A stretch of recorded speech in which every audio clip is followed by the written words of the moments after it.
July 22nd, 2012. Now, let's talk about what solutions. Let's really talk about some solutions. What solutions are you going to pick? More gun control, more laws, more this, more that. Let me think about this for just a second. Let's see. So, even if you took all the guns away from everybody in the country and destroyed everything except for the police, how do you know the police won't snap? I mean, they had postal employees who snapped and went in and shot workplace shootings. And I mentioned in my other video about the shootings that take place in, or the shooting took place in the restaurant where the guy walked in and shot those military personnel in the restaurant. Was that in Arizona? I believe it was in Arizona. And of course, if police have proven that they have breaks with reality. I'll name them for you. Rodney King. Wasn't that a break in reality? For a whole handful of officers. Only 2 really got the end for doing the actual beatings, but the rest of them should have been prosecuted equally the same. Why? Because they didn't stop it.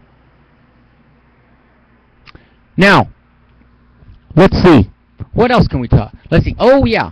What about the kid? The guy who was killed by the Fontana police. And then another incident took place the day after, here in L.A., shooting rubber bullets over another police shooting. And the media, of course, playing it up and putting it on the program and yada, yada, yada, yada. Where does it stop? Well, my guess is it doesn't. You've got a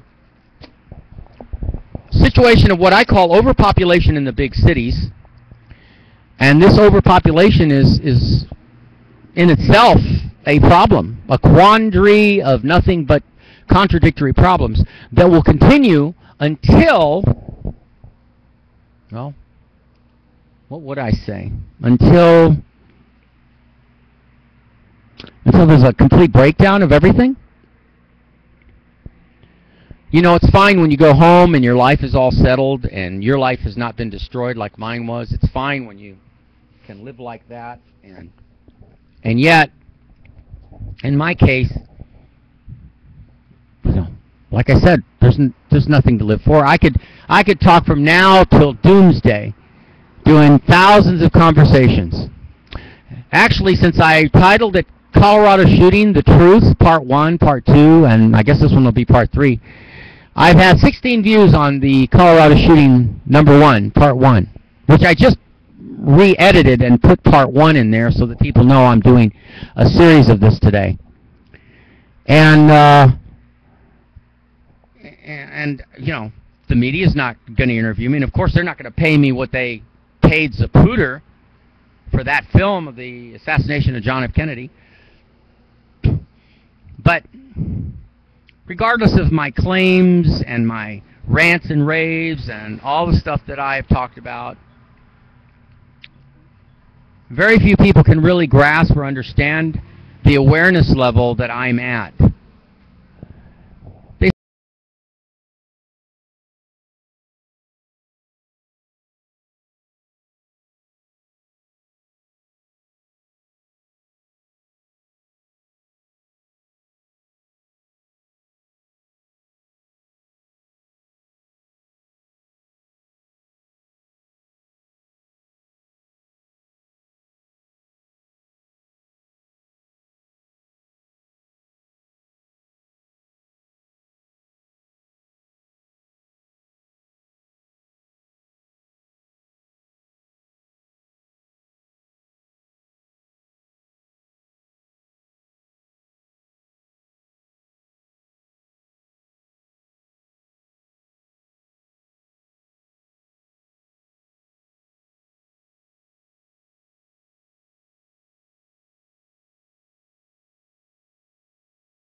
About it, like Joe Stack, who wrote his letter, 5-page letter, before he flew his plane into that building in Austin, Texas.